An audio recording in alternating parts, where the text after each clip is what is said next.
যে মানুষটাকে ছাড়া আমি থাকতে পারতাম না, আজ বছরের পর বছর তাকে ছাড়া থাকতে হয়।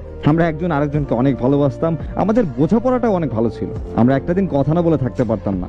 একটা দিন কথা না হলে মনে হতো জীবনটাই বোধহয় শেষ হয়ে যাবে। ওর নিজের ফোন ছিল না, ওর আম্মুর ফোন লুকিয়ে এনে আমার সাথে কথা বলতো। ভালোবাসার এইসব মুহূর্তই হয়তো সব থেকে সুন্দর, এইসবই ভালোবাসা।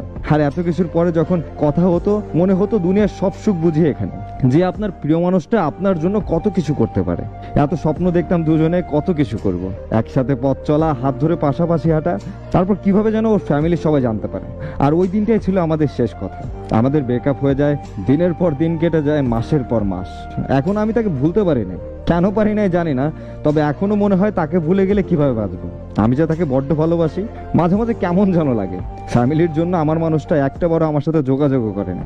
2টা বছর আমি কিভাবে পার করতেছি আমি নিজে জানি। প্রত্যেকটা রাত কতটা কষ্ট নিয়ে আমাকে বাঁচতে হয়, এটা আমি ছাড়া আর কেউ জানে না।